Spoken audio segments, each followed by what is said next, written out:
Okay. Hi, everybody.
And welcome to of Spencer's. Talking of which, Spencer? Yes, my name is David Bowser, and I'm playing Spencer McDougall, the calculating raccoon cognoscenti. His motto is, the best secrets are those no one knows you to keep, and his goals are clear or condemn the admiral. He works condemn and translate the symbols in travelogue and exploration of the Isles. Finally, last but not least, Theta. I am Harman Tordero, Donkey Soldier. You will personally stoic. Motto, you need to know that you're in for the fight of your life. Goal, clear or condemn the admiral. Goal, decipher the weird book of Spencer's.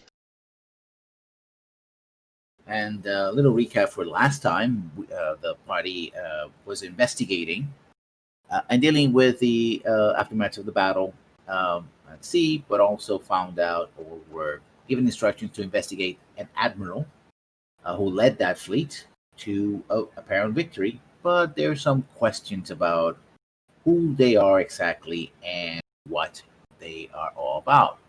And the admiral, of course, is Nicholas Haddock of His Majesty's Royal Naval Squadron.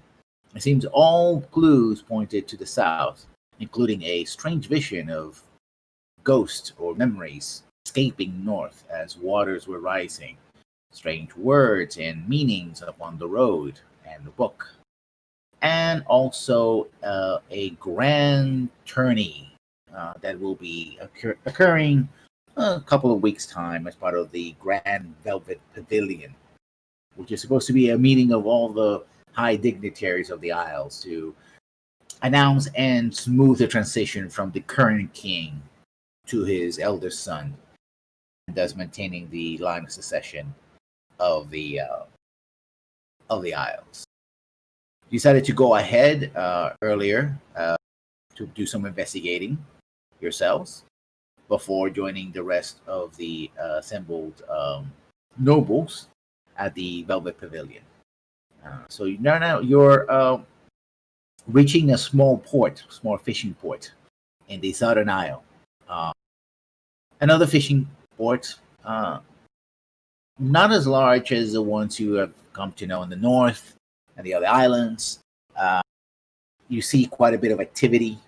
Again, mostly people who live here in the coast take the bounty from the Emerald Sea, which is sort of the inner sea between the large islands.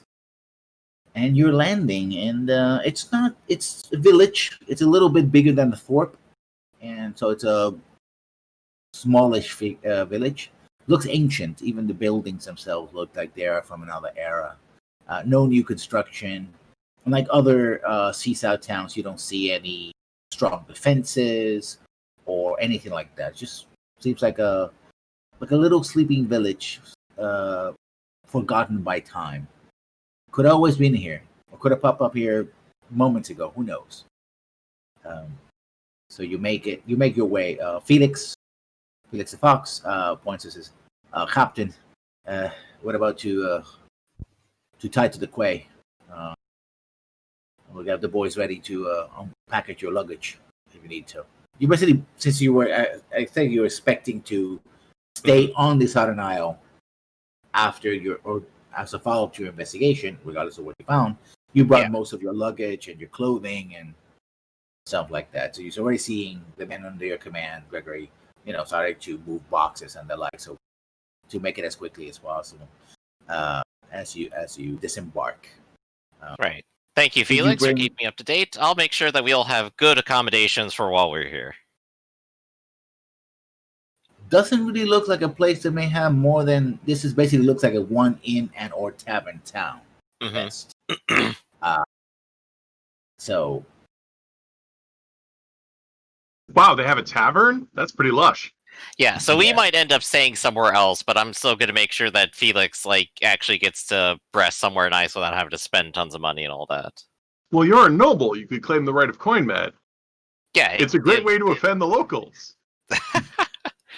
More than likely, I'm just going to keep using my nobility to pay the way, and until I need to actually tap the wealth gift and such like that.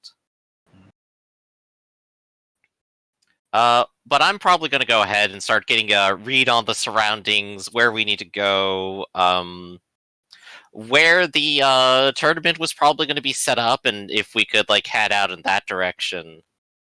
And probably also just start looking at nobles in the area, their genealogy and stuff like that. I have a large number of things I probably ought to do. Yeah, as the ship pulls into the quay, the single quay that is, it's a wooden dock basically. Mm-hmm. The rest of most of the ships, such as they are, basically are rowboats, right? A single, maybe a pair of fishermen go out and fish, and you see an old man who is also a rat. He's sort of, working on a net. That's about it. Maybe a few raptors flying around, picking on fish and the like. He's working on his net. You were, of course, not expected, and he doesn't seem to even bat an eye. He's sort of he's yeah, some pulling in the dock, whatever.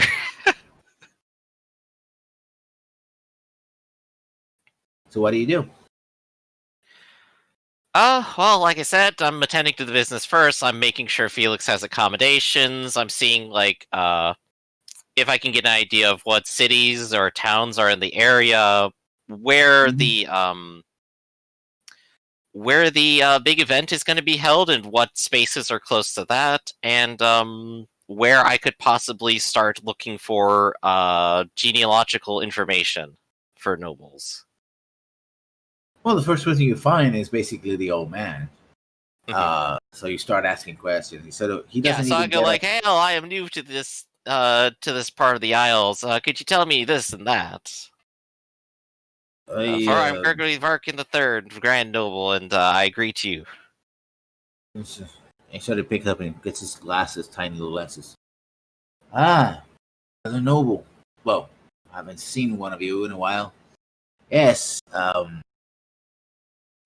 Well, the local baron came by and picked up a lot of the youth around here to work on this thing he has going. That's only left old men and women like myself. Something? Do you mean the appointment of the new king and the festival around it? Is that what it is? Oh, have you not heard the news? I must tell you. And I'll put some flowery language to it and describes yes, and all this will happen, and there'll be a grand melee, and we'll demonstrate our power and might, and it'll be fantastic. And you ought to look at it from afar. Perhaps you could borrow a spyglass from somebody. He basically, you notice that when you're talking to him, one of his ears is notched. Mm-hmm. You know that is a common. I think do we have a freeze? Wait, when freeze. No, okay. So it's just freeze on my screen over here, but not on the main screen. That's all right. Your audio is always good. Yeah. And I was like, well, you know that is happening to criminals. Mm-hmm. One way to mark a criminal. Yeah, so he's probably done something in the past, but he's an old man, so whatever. Yeah, he's ancient. I mean, literally, you wouldn't be surprised if he just died right there. Okay, let me, just die. He's like, I haven't heard anything about that, my lord. I was just a worker. That's what I do. Oh, well, life can't be all work. You should have some fun and enjoy the festivities. Yes, Well, that it's requires still several coins. weeks until such, anyway. That requires coins. And I eat what I fish. And I fish what I eat. Whatever. Well, perhaps you'd be interested in a few coins. Perhaps you could help me and my men find learn about the local lands. We are interested in the different towns and cities around here, and of course, places for my men to stay. Andy, Perhaps you could give us a tour. Well, he sort of gets up and he's scratching, like, you can hear the creaking on his back. Like, oh, Mhm. I shouldn't do that too much. Well, you want to ask any questions? You got to go to the end.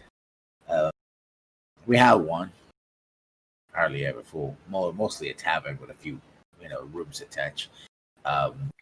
It's called the Great Purpose. You might want to talk to them. It's up the hill, and you see that the town sort of kind of rises gently. In fact, if the one road, if you can call it that, literally bisects the town in half and ends on the beach. Mhm. And this beach, unlike the other beaches around the Isles, this is not a rocky beach. It's actually a sandy beach. Yeah, it's Here all nice and also, pleasant. here is a little bit warmer, right, than usual, but also a little more humid. Um, so it's like, I'm gonna just take the road up. It's the big building on the left, 2 stories. They might help you out. Wonderful, wonderful. Now I gotta. He starts wrapping the net and putting his shoulder. I gotta take this back into my work, if you excuse me. And he sort of tips his hat. Excuse Of course, me, fare you well. And he sort of waddles. Well, not waddles, but sort of like limps away. Yeah, I was almost about to ask, like, is there a dockmaster? But I just realized, like, this is the biggest boat here. No, there is none. There's no. I mean, literally, it's to the left. You came in the quay, the wooden dock. It's on the left, and then everything else is just open beach, and that's it. Right? There's no cranes to lift heavy cargo. This is a fishing village, and that dock was built exactly for the odd Exactly ship for the that comes people in. using it, yeah. Yeah, and not for the fishermen. So again, you find it's a ghost town in that I would say it's a dozen or dozen at most houses. I mean, it doesn't have to be a ghost town. It's just a small town. People will spread out like every 2 miles, and there'll be like 10 people in an area. Yeah, I mean, but you this gotta guy's have if in agrarian economy, people have to spread out. You have to have farms. yeah. For here, basically, it's you notice that all the young people, you see children playing, you see old people, maybe parents, right, older parents, but you don't see a lot of the young people, which could have been no more than 10 or 15, men and women on the ages of, say, late teens to mid-age. All of them are gone. Right, they've But you been don't see pressed to work. Yeah, you don't see people like sad about it or complaining about it. Like they'll be back and probably with some money. Exactly. Hopefully, I mean, when you get pressed by your baron, they don't have to pay you. It's a feudal. It's a feudal levy. So, but usually they do because pitchforks and torches are rather painful. Yeah. So we'll head to the tavern. We'll get some drinks. We'll do some talk, and we'll sort out business. The doors, you push it in, so it creaks, and you find a young boy, aboard, behind the counter, sort of like.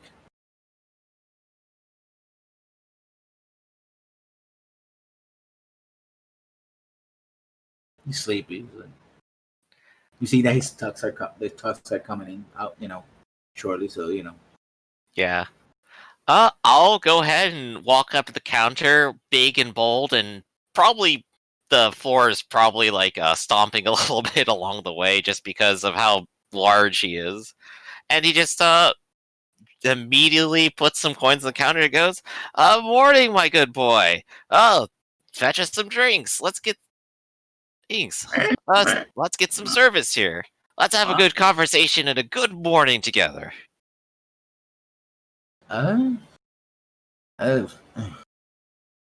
Sorry, sir. We open. Auntie, We got business. Coming, dear. You see an older boar, long, white hair, and she's wiping some glass or something. Not glass, because that would be expensive. Like some kind of mug. And she's like, "Oh, hi, welcome, welcome to the Great Purpose. What can we do for you?" Pleasure to meet you, Auntie, Miss Auntie, Madam Auntie. Mattis, I'm the lad's aunt. Mattis, of course. Well, let's start off with some drinks and let's have some good talking. Good morning. Well, I was like, well, what? Get to it. Get to what? To the drinks, my boy. Yes, the drinks. Now listen to your auntie now. Oh, all right. I'll get. Instead of you see, he goes under the bar, gets a couple of mugs, like goes in, and basically the corner is he gets a draft and the ale basically, and serves them up. And she's like, "Forgive me, I'm training up the lad. His father and brothers got dragooned by the local baron, Baron Montague. He said he needed them for work, would pay well, etc., etc. And I went, because when men with halberds come to your town, kind of listen." I see. I heard such while I was entering the town. I suppose they are needed to set up the tent and the great event to happen. I'm here for that myself. I'm quite looking forward to it. Right. But never mind. This was simply the easiest place to talk, honestly. And no one thought to bother us here. Looks like they couldn't fit another boat anyway, so it's all ours. I hope so, sir. It's a peaceful little town. Even the drunks are usually peaceful. Just saying something. I lived in a big city when I was younger. And let me tell you, being a barmaid in a big tavern was an adventure unto itself. I had to dodge way too many pinches, if you know what I mean. Oh, I've seen quite a few of those in my time. Though I tried to simply tip the barmaids well while I was there. Yes, my time back in the college. So much time drinking, so much time gawking. But, well, enough about that, I suppose. Oh, dinners are always welcome here. Sorry. So what can I do for you besides the drinks, of course? Anything I can help you with? Well, I'll be in port for some time, and I was hoping I could get lodging for some of my men, and perhaps you could tell me about the countryside. I am looking to set up for the festival. I think I may want to stay closer to it, depending on where it is. There's a couple of villages down inland. You might try Merryweather. It's a largish town. That's where the Baron holds court. If you need lodgings, we do have a common room next door. There's two. It's a two-story building, but also has an adjacent. That's a common room, mostly. I'm sure it'll suffice. That is good. I wish we had better accommodations, but and here, well, we can give you your room, Auntie. Is like, forgive the lad. He is excitable. Get in the back. Well, Auntie, get in the back. I can tell. With such youth. I remember when I used to talk back to my elders. Well, I can't. Not for long. I hope I don't have to sort of buff a bitch in the ears too much. My dad used to do that. Not a good feeling. Oh, well, I'm sure the boy will learn with such a fine tradition. Well, anything else you need to know about this place? There's not much to know. We're just a sleeping village here, so literally a sleepy fishing village. Because most people spend time there sleeping or fishing, mostly.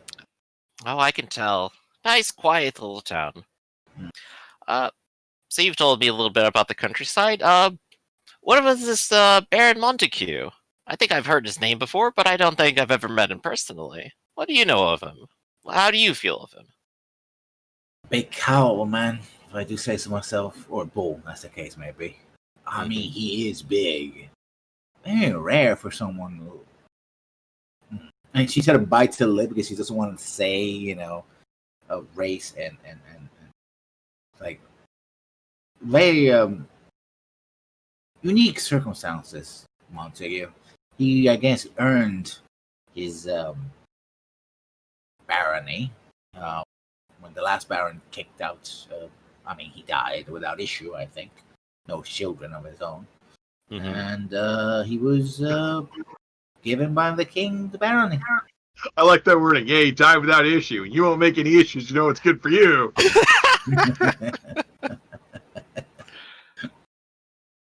That's what I heard. Well, I'm sure he ought to have deserved it. What did you hear he may have done? Or wait a minute. Or did you mean without issue as in he didn't have any children? Could be both. I meant no children, but yes. Yeah, so no one was feuding over it. No one was even claiming it, and they're just like, we gotta get someone else in here. I'm sure he must have a great pedigree to be elevated to a noble. To a baron, I mean, yeah. I would not know, sir. I do not traffic in those circles. Leave it to my betters to deal with that, I suppose. I see. And you said he's in Merryweather, didn't you? No, very well. And you've at least heard the festival's going. Where's that being set up right now? Well, the way I heard it, it's actually in the field between villages and towns. Merryweather being the biggest, and there's another 3 of them. It's a huge area. They're taking over a lot of the farmland on account of the weather, I suppose. A lot of it flooded last year, so it's laying fallow and see if it dries out or not. I don't know much about farming myself, but I suppose it might still be wet. So plenty of options for accommodations, then. Well, if you brought your tent, yes. Well, of course. I don't know why they're doing that. Well, just in case. But we are here first. We'll get the best spot if we have to. Fine. So, yeah. Anything else I can help you with, my lord? Let's see. Nothing's coming to my mind. What about everyone else? Well, what's tipping your? I thought we were going to make arrangements to eat. Oh yes, of course. I think the boy was getting it. Well, I'll get to the kitchen then. Let's say this one's on the house. Fantastic! Such generosity. I truly cannot thank you enough. I mean, you literally threw coins in the counter, so the kid just picked it up. So he's not going to argue with that. But I have to pretend as if I'm not throwing my wealth around, as if I merely deserve this treatment. And she goes in. It takes a while. Again, it's empty. You know, you might see some people shuffle past the front doors, right? And the doors are like cantina style. So, you know, there's the 2 sets of doors. There's the actual doors that close, like when the business is closed, like double doors. And then there's the sort of daytime doors, which are like cantina style doors, right? Which are the ones that are, in use. She brings you your food, you know, depending on the dietary requirements of everybody within reason, which usually means soup, variations of soup. Soup. Yeah. So if you carnivore, you get like something like mutton soup, or you know, some piece of meat. Someone else gets celery or whatever, right? And lots of fish. Lots. Gotta have fish. So I suppose while we're eating, I'll probably also just strike up conversation, ask a few other, polite questions in between. Maybe I'll slip in like, there was this gentleman over at the docks. Seemed like a nice sort, very old. I suppose he's been fishing there for some time. Had a bit of had a notch to the ear. I suppose maybe something in his youth, right? Old quag. He used to be, as I heard it, from my pappy, that he liked to steal eggs from the last lord, like a killing out of it. Don't tell the thing is, you don't really get pursued if you steal the eggs, as opposed to stealing the coursers themselves, because those are very valuable. They'll hunt you down across the aisles if you do that. But apparently he had a thriving business on courser eggs, and he got nabbed and he got clipped. Such as it is, crime simply does not pay, of course. You said from the previous lord. Oh, I almost forgot to ask. Who was he? Was he around during your time? How long has this been? No. I was a child when Montague became the Baron. I don't remember the old one. I think it was a fox, maybe. I'm not really sure. Or a wolf. Most of the battles around here are wolves. Which I hear it's not the same thing everywhere. But yes. And Montague, you said was which species again? He's a bull. A bull. Boy. Okay. I see. Oh, I had another thought on the tip of my tongue. After probably a few more questions, I'll go. It's like, oh, I don't suppose you've ever seen someone come through town with a yellow ribbon in their hair? Maybe some sort of fine lady or the other. There are oh, fine lady with it. Nope. Through here. Tied to the host. Well, worth a question. But I suppose after all of this, we've had some pleasant conversation. No one else seems to have anything else to add, or if you do, go ahead. But I'd probably suggest maybe we could probably head to Merryweather. We'll go to town, we'll introduce ourselves to the Baron, say, hey, we're in the area, we came early, we'll be staying in town. If they have hospitality, maybe we'll get some place to stay for free. That's very nice. Otherwise, they'll kick us out, and we'll have to make our own accommodations, and all else failing, I have the tent. Or we come back here and get a carriage. Well, they don't. I mean, I guess you can rent someone's cart. Yeah, they wouldn't have a carriage in like a thorpe like so this. we'll end up like in the city, and then we'll have to like hog a carriage for quite some time at some point. Yeah. Harmon, make a note for me. Keep this in your head. Remind me to learn how to actually ride a Corsair at some point, so that I can march into town atop one and look grand. Wait, you're a blooded noble, Kanto. Didn't they suitably finish you? And Gregory will just like scratch the back of his head and look away. It's like, well, I went to the college instead, and I never really quite got along with any of the Corsairs, honestly. That's very unusual for the firstborn son to go to college instead of learning the arts of war. I'm trying to remember. I don't think I even was the firstborn son. Say no more. No. That'd be public knowledge. I'm not a firstborn anyway. Well, there was an opportunity, and the things just don't like me. One of them bit my hand once, and ever since I simply haven't wanted to try, I suppose. You know how it is. Darn things might try it again. But if we did have a carriage, I could at least drive it.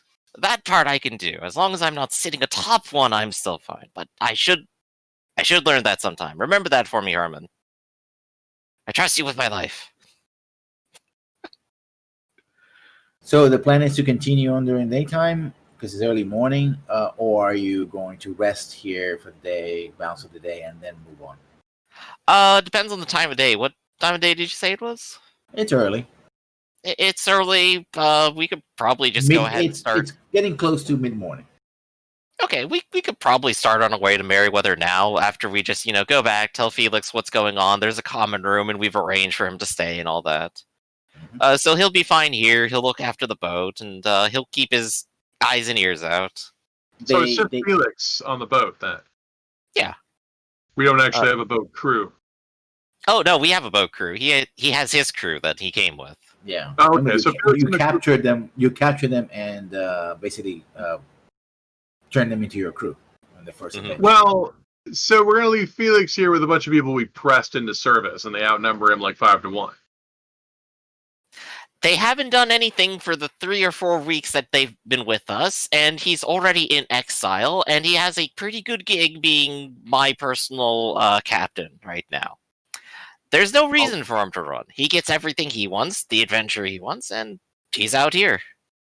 Well, you're the lordship. Yes, They I can basically trust said you, Felix, and I'm just like patting Felix on the back. he says, "My lord, will you wish to move your things to the common room, or you want to keep them on board?" I have to Keep speak them the on crew for board for that. now. If I find a place, I will send for a carriage to pick it up. All right then. We'll have to split the crew then. That way, we make sure that nobody gets. Very well then. I trust you to keep everything in shipshape. Well, it's not like they can get in any trouble. Like, what does this town offer? It's like 3 buildings. Yeah, it's unfortunate. But well, Sleepy Town. At least nothing will happen here. It should be as safe as possible. So as you move up, and again, this town, so that you keep going south, and it gets rising. Sort of a slightly sloping. It's not at first the gradient is kind of not noticed. It's only as you turn back and you see the village about 10, 15 minutes sort of below you to realize that you keep going up and up into what may be the larger central plain of the island. You notice at the very end, the dirt road turns into a stone road.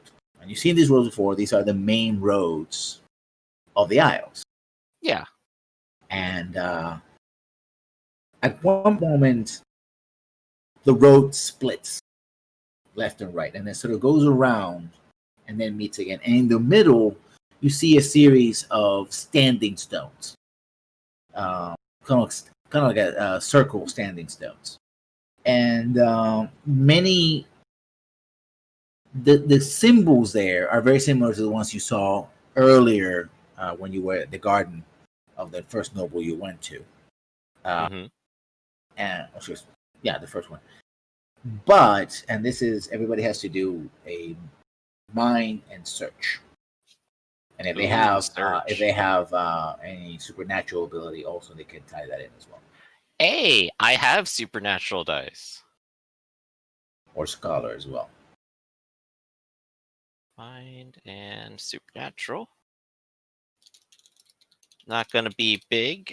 Did you say academics there, or academics? Yeah. Okay. Hey, 1 success. Mm-hmm. I point out something to someone else. Professor, you were doing search, or you were doing assist? Oh no, I'm rolling on my own. I'm a genius. I have 4 successes. I'm keeping all those on my end. Okay. I'm the left-hand. So I'll probably help Spencer out. It's like, oh, Spencer, do you see that thing over there? The weird wisp of weird magic thing. So Spencer, go ahead and roll an extra d12. All right. I'm a team player. Prince Vesper is the one that really needs 3 successes. Again. Vesper, I actually have 4 because you said I could throw in my academics. Okay, yeah. Vesper, what Spencer told you, now you're kind of on the lookout for it. And it's that subtle, very subtle magic. A sense that something there's more to it. And you feel it around the stones, like in the stones and the stone themselves. And then you look closer, you have these spiraling motifs. You've seen them around the islands, right? They're sort of tied to the local, it's pagan stuff. Pagan stuff. But amidst them, sort of written with them, are symbols not matching exactly what is in the book, but very similar to them. And then when you follow that, and when you follow, you also see that on the road as it splits, where it splits, and when it comes back to again from south, going from north to south, you'll have a pair of these symbols. And again, there's that subtle. If you were not looking for it, which you know that with the supernatural being not of this world, right, tends to jump out for those people who have the sensitivity to it. But this is so subtle; it's like you have to be specifically looking for it, right? Which is I don't know if I have to tell you this. Perhaps your character will feel this a bit unnerving because it's not part of your regular experience or training. Right. Well, so it's almost as if the lay of the roads and the stones are following a larger pattern.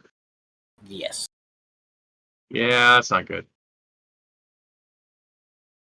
And in Of the course, middle, they're following a larger pattern. They're roads. and in the middle of it seems to be like a boulder, very smooth boulder, set in what can be. It's very large, medium sized. Well, I mean, you can actually see over it. If you're particularly tall, anybody who's about 6 feet or 7, 5. Oh no, I'm 6, not. It's very rare for anybody that tall. Harmon might be that tall. Yeah, Harmon can easily see over it. Everyone else will sort of be eye level with it, and it's sort of set in a ring of stones, like it were like a fireplace, like the kind of statues. And there's a boulder there. The boulder, or none of the boulder or the stones themselves, have any symbols whatsoever. It could be, an ancient form of architecture or symbolism of some sort, right? Somebody decided that a giant boulder there would be attractive of some way. Stones in a circle and a giant boulder is never any good. Also, I'm amused that Lord Gregory mocks ley line theory. What? That lines of power just happen to coincide with rivers and roads? It's almost as if people chose to travel them and then made specific roads from town to town that they naturally spread across. Obviously, they were following some sort of supernatural command. It can't just be that people are like walk the path of least resistance. Jocularity. Yeah. Okay. So, pagan right. Well, I know better than to move a giant boulder if it's on top of something. Well, we could make a quick stop here. Do you want to look around the area and investigate it? Well, that's the problem. I'm not an ordained witch finder. I mean, I know enough to recognize something weird. I don't know enough to do anything about it. Well, Spencer, you might be able to do something about it. This was in your line of interest. What was that? I said, Spencer, no offense to him, would be able to do even less. Oh, he has command of the intangible. Well, we could always pull up by the side of it and stand around getting an oil painting done of us here at it instead, and we could call that a day. What do you mean pull up beside it? We're all walking. We don't have a wagon. Well, we could waddle over to it then. I say we make a note of it in our journals and note this place down as a place of interest, and then come back with a bigger, more investigative team. But I would suggest that this place is probably of importance to the locals. We could ask the Lord about it. He might actually have some notes. It might even just be the mark of some sort of dispute. Often when you see these standing stones, they're actually to mark property boundaries. Well, when we arrive at the Barrens, I could ask if for permission for his library so that we could do some studying of our own. Perhaps he will be accommodating to such a request. Perhaps he'll even have a library. Perhaps he even will, or maybe he'll at least be able to point us towards one. You never know. I, of course, keep a library of my own filled with the finest romantic fiction of the day. And also you notice that there are basically 4 standing stones around the circle, and they are in cardinal positions. Right, there's one stone that basically point to the north, one points to the south where you're going, and one east and west. Their positions are very precise for what looks like very primitive stonework. Well, it could just be weathered by time. Like I said, it's an interesting thing to note. It could be some sort of calendar, or, heaven forbid, sun worship. Gasp! Not the heliodromes. Well, I wouldn't think it would be the heliodromes themselves, but sun worship is the worst form of paganism. No, it's not. The worst form because it's literally everywhere. So, yes. So you continue. You basically either take left or right. You pass by. It's literally hard to miss since it's in the middle of what should be the road. You continue on, and then praise the sun. The terrain levels out, and before you, it's a vast inland plain. The road ends in the road sort of splits in half, left and right, east and west. And then there's a dirt road, a newer road that sort of moves over to it. Now it's a significant large town. And you see the town here, and first thing you notice is that there's banners everywhere, right? Fluttering in atop buildings, the sort of triangular banners, not the sort of modern flags that you would see everywhere. It very much looks like something out of a mythical book, right? Like somebody wanted to draw a fantasy, medieval town, very colorful, Disney style. That's what it looked like, right?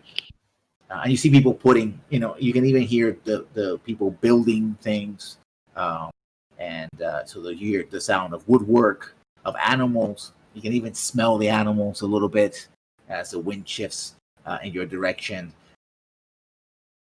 And there seems to be a large castle nearby. And very much a classic arrangement of the town sort of spilling over from the castle itself.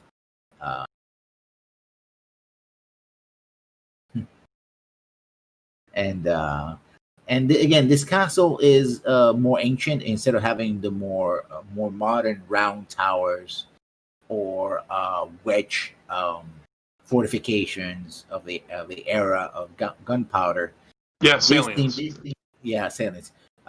And all the other protections that come with it. There's a lot of them, and I forgot all the martial French that goes with it. It's a classic sort of squarish, dark stone castle. Although you see that people actually are painting it. They're putting mortar on it to make it a sort of bright white color. Why would you bother to paint a castle? It's not really painting it. It's more like protecting the stone. Oh, right. Water. Yeah. Water. The mortar is assigned to, you have to do it every so often. That's why. Otherwise, it will collapse, as many castles. They're plastering it. They're plastering, yes. But it looks like painting, but they're plastering it. Right. These whites, these sort of sheets of white that are coming. So it will take a couple of days, maybe a week, for them to finish the job. But it'll be, by the time they do, probably a significant portion of the people have begun to arrive that are in this area. And it's probably reasonably defensible because it's far enough away from the water line to avoid boats, right? Yeah. Okay, and portable guns are not really a thing in this time period, so not unless you're bringing from shore siege breakers, right? Big bronze cannons. Yeah, those are unless huge, you got expensive. Yeah. If somebody landed and wanted to bring a slave team to move a cannon out here, this place would be toast. Interesting. Okay. Yeah. So they're doing that, and people are putting garlands and banners and all kinds of things, and preparing for a big event. And you hear again, the as you get closer, you can even almost smell the sawdust in the air, right? As people are working, hard, saws and there's a river, and you can see also that in the river there is a mill, and it seems that people are working at that mill, right? So maybe that's one of the things that this town is known for. There's woods nearby, but apparently they look far thinner than they should have been, right? So years, we have decades of milling and cutting down the wood has thinned the forest significantly. But the road opens, and it just leads to sort of the main road that leads into the town itself. This one is a dirt road, not a stone road. What are you going to do? Well, it seems to me as if the point of order is that, we're in Medi weather. I should go announce myself to the Baron. You all are welcome to accompany me, unless you'd like to go around town, speak to individuals, and learn whatever you wish. Now, I think Spencer and I wanted to get access to the library. Yes. Very well, then. So we'll all go together and announce ourselves. And we're here for the festival. You don't actually have a proper herald, do you? Harmon's really a bodyguard. That is correct. I'll have to go fetch another young child out of here. But yeah, I'll seek out a quick herald. Yeah. Yeah. I'll bring someone around. it's fine. And, It's hard to find someone because unlike other situations where sometimes find kids playing and the like, even the kids have been dragooned into working.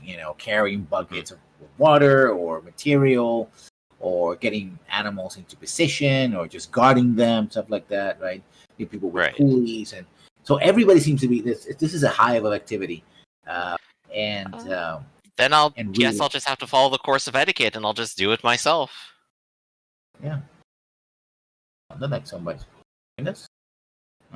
I thought I heard Hidden talking, but Oh, oops. Yeah. Okay.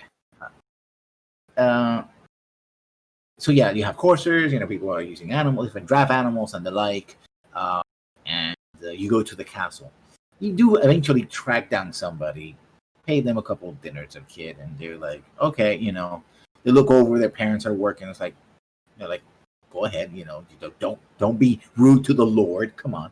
You have that bearing, right? People are not going to question you, at least the peasants anyway. And you go to castle, and there's guards. This you actually notice that this is a very old castle, but it's a sophisticated one because in fact it has a double curtain of walls. So it's an outer curtain with towers, and then an inner curtain that protects the inner dungeon or keep. Donjon. And there's guards there, right? 2 wolves, no drawbridge or moat, but very large doors. And there's actually several guards there, and they're armed with the spear and have mail armor. Yeah, now that I think about it, you really wouldn't want a moat in a fortification that's in the center of your town. Just having this big, smelly, stagnant pool of water in the middle of it. Yeah. But yeah, so we're here. My herald will introduce me, and we'll start processions. Ladies and gentlemen, my lord, Gregory Bargain the Third, to see the great Baron Montague. And the 2 guards who are also wolves, they look at the child, they look at you. I look every bit the part, so go inside and tell the Major Domo that Lord Gregory is here. Go on. And he's a rabbit, and he just literally bounces into the castle. It takes a while. More guards come in, and an older gentleman. He is also a rat. Vesper. You get the feeling, because you've seen this happen, that this man carries himself with someone who has been a man of the cloth in the past. There's a certain something in the gait, in the way he walks, but he doesn't seem to be wearing any vestments or any religious symbols of any sort. But he certainly, you wouldn't find him strange in a monastery or church of any kind. He walks over and says, "My lord, what can we do for you?" I'm here to meet the Lord Baron. 1 second, let me find where his name is. Chat moved on. There we go. Baron. Yes, the Baron Montague. I wish to announce my presence. Say hello to him, of course, get a feel for the region, and talk to him about the upcoming festivities, of which I'm sure we are all quite excited for. Well, considering the sheer amount of visitors we're expecting, at this moment, I can only take your heraldry and paperwork. And the Baron will seek you out when the time is opportune. But he is a very, very busy man. I apologize. We're trying to devise a system by which the Baron can properly greet people. Although, to be honest, we expect most visitors to just pass through the town. And he points further south. And from here, you can see that people are preparing a field. And the first thing you notice is sort of this very long rope. I mean, it's huge. Think about several wide spaced villages. And the fields in between, that is what's being used for this pavilion, for this, velvet pavilion. So they're expecting hundreds, thousands of people. to show up. And says, we expect Really? most visitors. Yes. Basically expecting each of the kings, and expecting their retinue and everybody else, their courts and local nobility. And there's going to be a grand melee, and there's going to be a tourney. So yeah, it's going to be a thing. Right? Of course, you have quite the logistical problem ahead of you, and I have to say, of course, I don't envy you whatsoever. The sanitation but alone. I do understand your needs and desires at this time. I won't intrude upon you too far.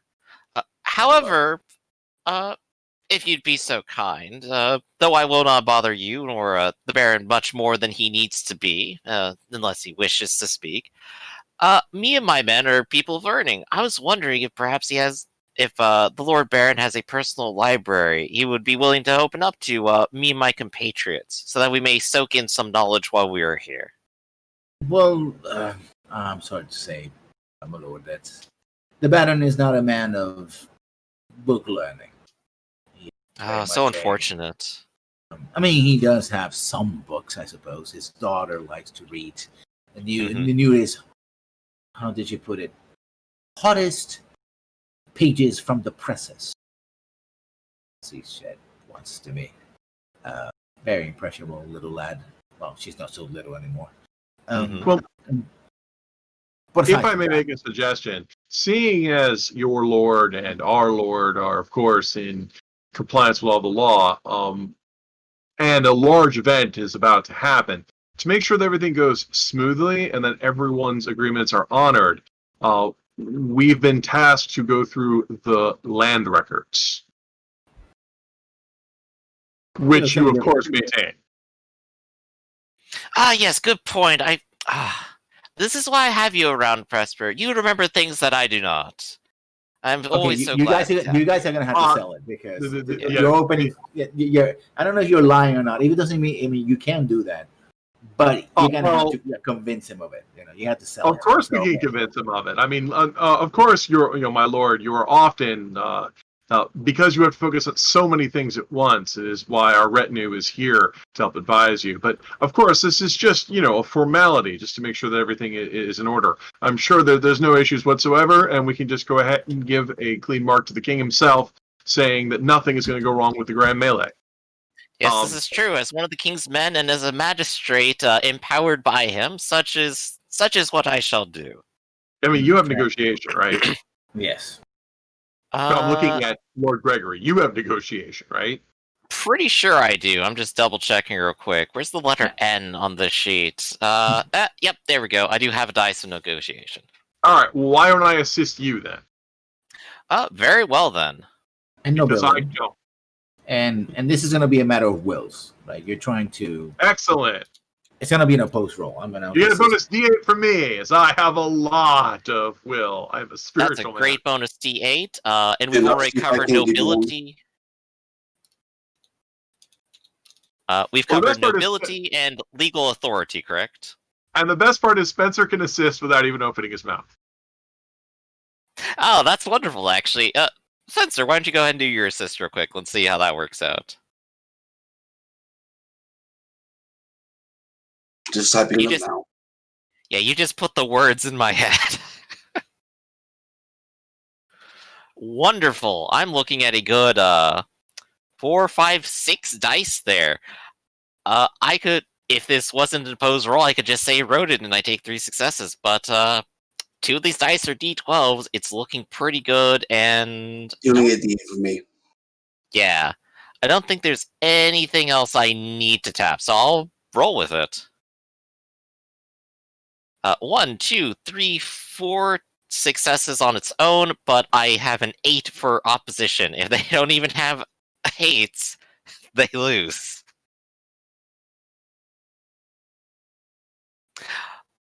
Ooh, wow. Yeah. Okay, I'm going to read this. You still have more successes than he does. Your 8 defender wins, I think.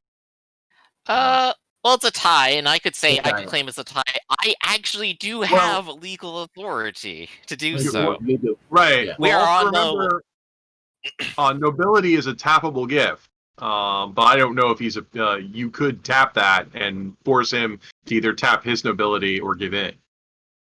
Right, I could try to press the matter, and I guess that would be the question of lessons. Do I need to press my nobility to tap that to force my way onto this, or is the fact that I have legal authority enough to break the tie and say, I know you don't want to, but I can and will? Difficult. Who is he more concerned with, you or his own bond? That's the question.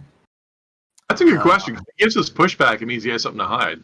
In that case, I will do as suggested. I will tap my nobility and press my stay here and say, like, it is my right and honor to pursue such duties, and I would hope not to be thwarted in them.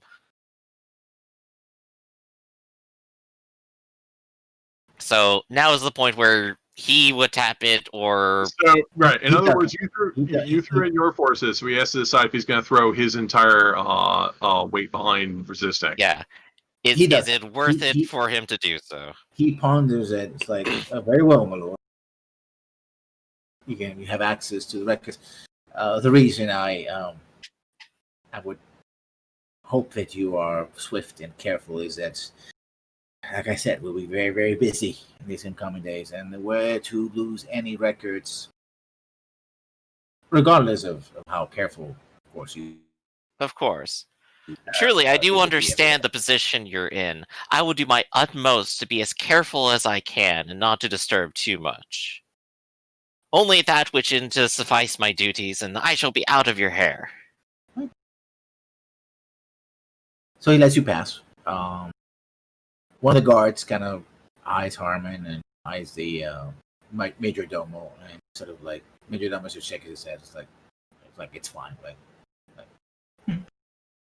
And they have the anime moment. Their auras flash for a second. They go back down to neutral.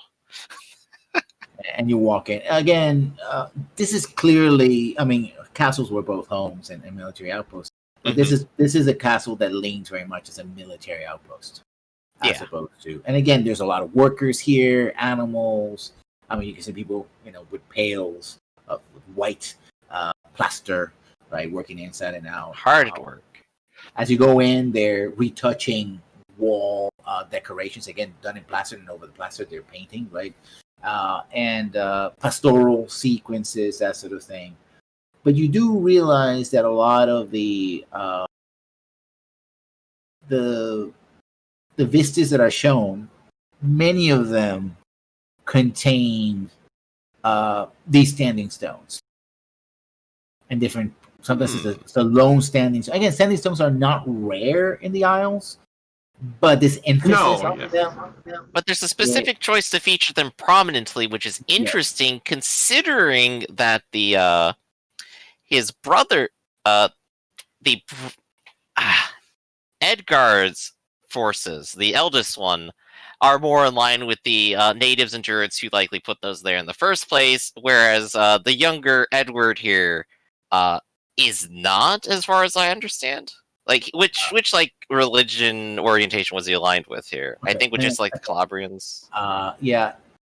You're in Godwin's lands. This is the Isle of Lexix. He seems to be, again, the centrist, sort of balancing, but you got the feeling that he's leaning toward his older brother. Now his older brother was at least the people you talk to, you haven't actually right. met. So there is not perfect unity among the Southern Isle. And Edward is very much a liberal, right? He's everything that comes from Calabria, especially from Transkillian, right? It's brand new, it's flashy, it's the way of the future. This is what we should do, get closer ties. Very much a sort of a merchant prince kind of thinking, right? It's about things are changing, new technology, new money, new opportunities. This is what we should be doing. We should be joining that world as opposed to be stuck in mythical. When you talk to Edgar, he didn't seem to be the kind of like a rejection of things. He didn't seem to be very stodgy, but someone who has an aura of a deep respect for tradition, right? There's a reason why things are the way they are, and he at least respects them. Okay. Whether that's political position on his part to survive, I guess, in a fraught political situation, or he actually believes that, it's only time would tell. Yeah. Still, here we are, and still an interesting artistic choice of theirs. So, noting that sort of down in the back of my brain. And also, you see that they're different, very large walls in the main hall, etc. As you pass by, you see one vista where there's only one standing stone. You see others where there's groups of standing stones. You see one where the thing that you saw earlier, the formation, is there as well. It just seems like people have taken to, decorate the walls with these vistas and the standing stones, especially very large standing stones. Spire-like standing stones are prominent. Mm-hmm. As you walk in, you see a lot of people. You see a young bovine. She probably is about 13 years old. Her nose literally buried in a book, and she's like walking by, and she's like, kind of muttering herself instead of dodging people as they go on. People are like, and people sort of the workers sort of tip their hat to her and make sure that they don't bump into her. Right? I mean, she just sort of passes by. Right. I'll also politely say, my lady. Oh, what is this you're reading here?